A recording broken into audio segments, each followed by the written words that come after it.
අද අපි කතා කරමු කොහොමද ඔයාගේ පළවෙනි subscribe 100 ලබා ගන්න කියලා. සතරින් පිළිගන්න content creatorsලා මගේ YouTube channel එකට ඉතින් මගේ channel එකට බලා ගන්න ලැබෙනවා YouTube සම්බන්ධ videos හරියට මෙන්න මේ වගේ. ඔයා YouTube channel එක පටන් ගත්ත ගමන් ඔයා මුලදීම හිතන්නේ කොහොමද මේ subscribe 100 ලබා ගන්න. ඊට පස්සේ තමයි ඔයගොල්ලෝ 1000 ඊට පස්සේ 5000 10000 මේ විදිහට යන්නේ. 10000න් පස්සේ තමයි ඔයාට ගොඩක් වෙලාවට පීඩනය අඩු වෙන්නේ. එහෙම නැත්නම් ඔයාට මුලදීම පටන් ගත්තොත් සාමාන්‍යයෙන් ඔයාට ලොකු පීඩනයක් තියෙනවා. මොකද බිඳුවේ ඉඳන් තමයි ඔයා මේ 100ට එන්න ඕන. ඉතින් අනිවාර්යෙන් පළවෙනි දේ තමයි ඔයගොල්ලෝ දන්න දේ තමයි මොන දේ කරන්නත් ඔයාගේ channel එකේ videos තියෙන්න ඕන. ඉතින් videos ප්‍රමාණයක් තිබුණොත් තමයි ඔයාගේ channel එක subscribe කරන කෙනෙක් එන්නේ. එහෙම නැතුව නිකන් channel එක ඔයාට තියාගෙන ඉඳිට වැඩ නැහැ. අනිවාර්යෙන් videos upload වෙන්න ඕන. ඉතින් මම කලින් වීඩියෝ එකක් කරා මෙච්චර subscribe ප්‍රමාණයක් එන්න නම් මෙච්චර videos upload වෙන්න ඕන කියලා. ඉතින් ඒකනත් මේ වීඩියෝ එකෙන් ඔයගොල්ලෝ පැහැදිලි කිරීමක් කරන්න ඕන. මොකද ගොඩක් අය වැරදියට හිතලා තිබුණා මේ වීඩියෝ එකෙත්. අනිවාර්යෙන් ඔයාගේ ඉවසීම සහ ඔයාට කාලයක් බලාගෙන ඉන්න සිද්ධ වෙනවා. ඉතින් මම කලින් වීඩියෝ එකේ කිව්වා වගේ මෙච්චර videos upload වුණොත් මෙච්චර subscribe ප්‍රමාණයක් එනවා කිව්වට ඔයා වීඩියෝ ටික දාපු ගමන් ඒ ප්‍රමාණය එන්නේ නැහනේ. මොකද ඔයාගේ වීඩියෝ එක මිනිස්සු අතරට යන්න ඕන, ඉම්ප්‍රෙෂන් එක හැදෙන්න ඕන, මේ ගොඩක් දේවල් තියෙනවා. කාලයක් යන්න ඕන.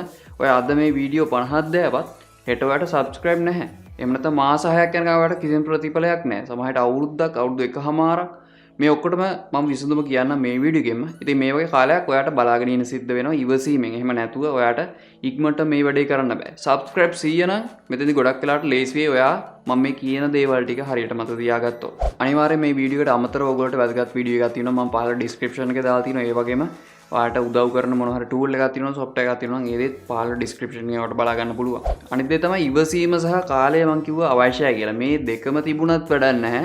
ඔයා හරි වීඩියෝ එකක් අප්ලෝඩ් කරේ නැත්නම්. ගොඩක් වෙලාවට ඔයාට අවශ්‍ය වීඩියෝ එක තමයි අප්ලෝඩ් කරන්නේ. මෙතනදී ගොඩක් වෙලාවට මගේ වුණත් ඔයගොල්ලෝ මුල වීඩියෝස් බලන්න මට ඕන වීඩියෝස් තමයි මම අප්ලෝඩ් කරලා තියෙන. අදටත් views නැහැ. මේ ළඟදී තමයි views පොඩ්ඩක් වැඩි වුණේ. අදටත් views නැහැ. හේතුව තමයි මේ මට ඕන දේවල් මම කරලා තියෙන්නේ. මොකද මට හිතා ගන්න බෑ මොන වගේ වීඩියෝස්ද කරන්න ඕන, මොන වගේ වීඩියෝස්ද බලන්න කැමති. මේ වගේ දේවල් හිතා ගන්න බැරි උනට මට ඕන වීඩියෝස් තමයි මම කරන්නේ. ඒ වගේ මට තියෙන පහසුකම් අනුව තමයි මම වීඩියෝස් හදන්නේ. ඉතින් ඒකත් ඕගොල්ලොත් කරලා ඇති. ඉතින් ඒක නිසා මේ හරි දේ තෝරගන්න ඕනේ. ඒ කියන්නේ හරි ටොපික් එකක්. උදාහරණයක් විදිහට මම කලින් කොහොමද ටැග් කරන්න කියලා වීඩියෝ එකක් කරා. ඒකත් මම පහළ ඩිස්ක්‍රිප්ෂන් එකේ දාන්නම්. මේකෙදි මම කියනවා කොහොමද ඔයාගේ මේ ඔයා හොයාගත්ත කීවර්ඩ් එක. එහෙම නැත්නම් හොයාගත්ත ටයිටල් එක ඔයාට keyword explore කියලා තියෙනවා මේ tubebuddy software එකේ. ඉතින් ඒක ගිහිල්ලා අපිට බලා ගන්න පුළුවන් කොච්චර මේකේ ලකුණු ප්‍රමාණයක් වැඩනවද කියලා 100ට ප්‍රමාණයක්. ඉතින් මේ අනුව අපිට බලා ගන්න පුළුවන් මිනිස්සු මේක කොච්චර උනන්දුද සහ කොච්චර වීඩියෝස් හැදිලා තියෙනවද, මේකට අපි වීඩියෝ හදන්න ඕනද නැද්ද කියලා කම්පිටිෂන් එක අඩු නම් ලෝ මට්ටමේ තියෙනවා නම් ගොඩක් වෙලාවට ඔයා මේ වීඩියෝ එක හදන්න ඕන. මොකද මේ වීඩියෝ එක ගොඩක් වෙලාවට ඔයාට හැදුවම views ගන්න ප්‍රමාණය එහෙම නැත්නම් subscribe වැඩි කර ගන්න තියෙන ප්‍රමාණය වැඩි. ඒක නිසා මම කියන්න මිනිස්සුන්ට අවශ්‍ය දේම තමයි වීඩියෝස් කරන්න ඕන. ඔයාට විවිධ ක්‍රම වලට මේ දේවල් හොයාගන්න පුළුවන්. ඉදිරියේදී මම තව වීඩියෝ එකක් කරන්නම් මේ ගැන. අනිවාර්යෙන් මේ අවශ්‍ය ටොපික් එක තෝරගන්න. මිනිස්සු හොයන දේ. ඊට පස්සේ ඔයාට ඉක්මනටම subscribe ගන්න පුළුවන් මේ subscribe 100. ඉතින් ගොඩක් අය මගේ කලින් වීඩියෝස් බලලා මෙච්චර වීඩියෝස් upload කරලා තියෙනවා. ඔයා කිව්වා වගේ views නැහැ නේ කියලා මට සමහර අය බැනලත් යනවා. ඉතින් ඒක මගේ වැරද්දක් නෙමෙයි. ඒක ඔයාගේමයි වැරද්ද. මම කලින් කියලාත් තියෙනවා ඔයා වීඩියෝ හැදුවට වැඩක් නැහැ. අනිවාර්යෙන් ඒක මිනිස්සු බලන දෙයක් වෙන්න ඕනේ. ඉතින් ඒක ගැන ගොඩක්ම අවධානයෙන් ඉන්න. අනිවාර්යෙන් ඒ වගේ වීඩියෝස් හොයන්න. ඔයා YouTube එකේම වීඩියෝස් බලලා ඔයාට මේ දේ ඉගෙන ගන්නත් පුළුවන්. ඒක නිසා හරි දේම තෝරගන්න. ඒ වගේම වීඩියෝ එක අප්ලෝඩ් කරනකොට හරිම වෙලාවෙ අප්ලෝඩ් කරන්න. සමහර විට ඔයාගේ ඇනලිටික්ස් ගියාම පෙන්නනවා ටයිම් එකක්. මෙන්න මේ ටයිම් එකේ තමයි මගේ ඔඩියන්ස් එක මගේ channel එකේ ඉන්නේ කියලා. මුලදී මේක බැලුවට ගොඩක් වෙලාට ඔයාට හොඳ ප්‍රතිඵලයක් ගන්න බෑ. ඉතින් මිනිස්සු ගෙදර ඉන්න ටයිම් එකක්, එහෙම නැත්නම් සිකුරාදා දවසක්, එහෙම නැත්නම් උදේ වරුවක ඔයා වීඩියෝ එකක් දානවා. එහෙම නැත්නම් රාත්‍රී කාලේදී වීඩියෝ එකක් අප්ලෝඩ් කරනකොට කොහොමද views කියලා ඔයාට බලා ගන්න පුළුවන්. මුලදී මේ ටයිම් වලට ඔයා වීඩියෝ අප්ලෝඩ් කරලා බලන්න. එතකොට ගොඩක් වෙලාවට ඔයා හොඳ වීඩියෝ එකක් අප්ලෝඩ් කරොත් තමයි ගොඩක් වෙලාවට ප්‍රතිඵල බලා ගන්න පුළුවන්. එහෙම නැත්නම් ගොඩක් වෙලාවට ඔයා හොඳම වෙලාවේ වීඩියෝ එක දැවවත් මිනිස්සු බලන්නේ. ඒක නිසා ඔයාගේ ඔඩියන්ස් එක තමයි ඉස්සෙල්ලා බලන්නේ.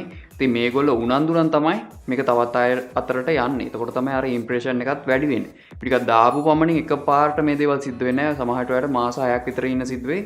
මගෙත් මේ වෙනකොට මාස 6කට පස්සේ තමයි වීඩියෝ එකක් රෑන්ක් වෙන්න පටන් ගන්න තියෙන්නේ. ඒක නිසා ඒකට කාලයක් යනවා. ඩේටා එකතු වෙලා YouTube එකෙන් තේරුම් ගන්නවා මේක අපිට පුළුවන් ඉම්ප්‍රෙෂන් එක මේක වැඩි කරන්න කියලා. මේ වගේ දේවල් එකතු වුණාන් පස්සේ තොරතුරු ඒ views එහෙම නැත්නම් subscribe ප්‍රමාණය වැඩි වෙනවා. subscribe 100ට ඉක්මනටම යන්න පුළුවන්. ඒ වගේම consistency. ඔයගොල්ලෝ අහලා ඇති කාලසටහනකට වීඩියෝ අප්ලෝඩ් කරන්න ඕන කියලා අහලා ඇති නිතරම. එහෙම නැත්නම් ඔයා වීඩියෝ අප්ලෝඩ් කරන්න යනකොට public, private, unlisted schedule කියලා තියෙනවා. ඉතින් මේ schedule යටතේ අපිට පුළුවන් අපේ අවශ්‍ය දවසට අප්ලෝඩ් වෙන්න හදන්න. ඔයාලට වෙලාව තියෙනවා පුළුවන් තරම් වීඩියෝස් හදලා මේවා ඔයාලට ඉදිරි දිනවලට හදලා තියන්න පුළුවන්. අද සිකුරාදා දවසක් නම් ඔන්න අද තමයි ඔයා වීඩියෝ එකක් අප්ලෝඩ් කරන්න ඕන.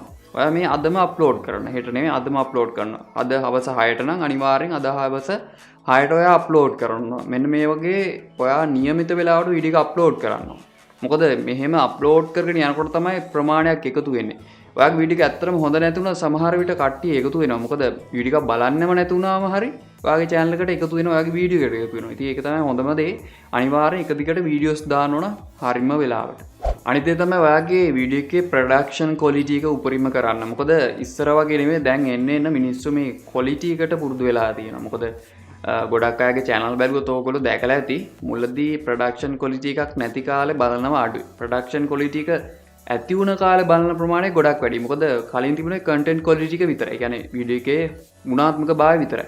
පස්සේදී මේ ගුණාත්මක භාවයට අර production quality එක, video quality එක, audio quality එක, එහෙම නැත්නම් lighting මේ ඔක්කොම එකතු වුණාම හොඳට වීඩියෝ එක views එන්න පටන් ගන්නවා. මොකද බලන් ඉන්න ප්‍රමාණයත් වැඩි, rank වෙන්නත් පටන් ගන්නවා මේ වැඩි වෙලා නරඹනකොට වීඩියෝ එක. මටම subscribe වැඩි කරන subscribe 100 කියන්නේ ඔයාලට ලොකු දෙයක් නෙමෙයි මුලදී උපරිම හොඳටම හදන්න ඔයාගේ වීඩියෝ එක. අනිවාර්යෙන් ඕඩියෝ ගැන තමයි මේ කිසි දෙයක් ඔයාලට හදාගන්න බැරි නම් ඕඩියෝ එක අනිවාර්යෙන් ඔයා සැලකිලිමත් වෙන්න. බෝය වගේ අඩු මුදලට ඔයාට මයික්‍රොෆෝන් තියෙනවා. හොඳ ක්වොලිටි එක ඔරිජිනල් එක නැතත් ඔයාට හයි කොපි එකක් ගත්තත් ඒ ක්වොලිටි එකම තියෙන වෙනසක් හොයන්න බෑ. ඉතින් එහෙම හරි කමක් නැහැ ඔයා ඒක මිලදීගෙන හොඳ ඕඩියෝ ක්වොලිටි එකක් දෙන්න. එතකොට මම හිතනවා කලින්ට වඩා ගොඩක් හොඳට ඔයාගේ වීඩියෝ එකේ ප්‍රතිඵල බලා ගන්න පුළුවන් වෙයි කියලා subscribe ප්‍රමාණය. තව විශේෂ දෙයක් ඕගොල්ලෝ මම මේ වීඩියෝ එකෙන් කියන්න හිතුවා. ඉතින් ඔයගොල්ලෝ දන්නවා ඉතින් ගොඩක් ඔඩියන්ස් එකක් ඉන්න channel එකක් ගත්තොත් මේගොල්ලෝ ඒ කියන්නේ මගේ channel එකේ හොයනට වඩා ගොඩක් හොයනවා. දැන් ගොඩක් වෙලාවට ලංකාවට ගෙවන ප්‍රමාණය අඩුයි. එහෙම නැත්නම් 0.0 ගණන් වලින් වෙන්න පුළුවන්. ඉතින් මේ වගේ මීටත් අඩු වෙන්න පුළුවන්. ඉතින් මේ ගොඩක්ම අඩු තත්ත්වයක් තියෙන ලංකාවට ගෙවන ප්‍රමාණය. ඉතින් ඔයගොල්ලෝ දන්නවා වීඩියෝ වැඩි වෙනවා නම් මේකේ ප්‍රතිඵලයක් ගන්න පුළුවන්. වීඩියෝ එකක් වැඩි වුණාන් පස්සේ මේ එක වීඩියෝ එකට අපිට ගෙවන්නේ 0.5යි නම් ඩොලර් වලින් ඔයගොල්ලෝ බලන්න වීඩියෝ කීයක් එකතු වුණාමද ටිකක් අපිට ඩොලර් 5ක්වත් දවසට එකතු කරගන්න පුළුවන් ඉන්නේ කියලා. ඒ කියන්නේ මේ views ප්‍රමාණය. හැබැයි එක වීඩියෝ එකට views 1000කට වඩා තියෙන්න ඕනේ. ඉතින් views 1000කට වැඩි කියන අනිවාර්යෙන් ඩොලර් එකකට කිට්ටු වෙන්න එනවා. එහෙම එකතු වුණාන් පස්සේ වීඩියෝ ප්‍රමාණය වැඩි වුණාන් පස්සේ ඔයගොල්ලෝ හිතන්න views ප්‍රමාණය, audience එක ප්‍රමාණය කොච්චර හොයන්න පුළුවන්ද කියලා. ඉතින් ඒ විදිහට තමයි ගොඩක් අය audience එක වැඩි කරගත්ත කවුරු හරි ඉන්නවනම් ඒගොල්ලන්ට ගොඩක් වෙලාවට පඩියකට ආසන්න මුදලක් හොයන්න පුළුවන් YouTube එක හරහා. ඊට අමතරව ස්පොන්සර් එකක් ඒගොල්ලන්ට ලැබෙනවා නම් ප්‍රශ්නයක් නැහැ. ජොබ් එකක් නොකරත් ඒගොල්ලන්ට YouTube එක හරහා මුදල් උපයන්න පුළුවන්. ඉතින් මේක මුලදී කරගන්න බෑ. ඒක නිසා මතක තියාගන්න. ඔයගොල්ලෝ පුළුවන් තරම් මුලදී හිමිහිට උඩට එන්න channel එකේ subscribe ප්‍රමාණය 100 ගන්න. ඊට පස්සේ 1000 ගන්න. මෙන්න මේ වගේ target හදාගෙන ඔයාට ඉදිරි ගමනක් තියෙනවා. ඉතින් අල්ලේ මොකද තියෙන වීඩියෝ එක ගැන? වීඩියෝ එක හොඳට අනිවාර්යෙන් like එකක් දාන්න. මේ වීඩියෝ එක ඔයගොල්ලෝ ප්‍රයෝජන ලැබුණා. එහෙම නැත්නම් ප්‍රයෝජනයක් ඇතුනේ නැත්නම් අනිවාර්යෙන් පහළ comment section එකේ කියන මේ දේවල්. එතකොට තමයි මම ඊළඟ වීඩියෝ මීටත් වඩා හොඳට කරගන්න පුළුවන්කම ලැබෙන්නේ. අනිවාර්යෙන් ප්‍රයෝජන ලැබුණා නම් like එකක් දාලා comment එකක් දාගෙන යන්න.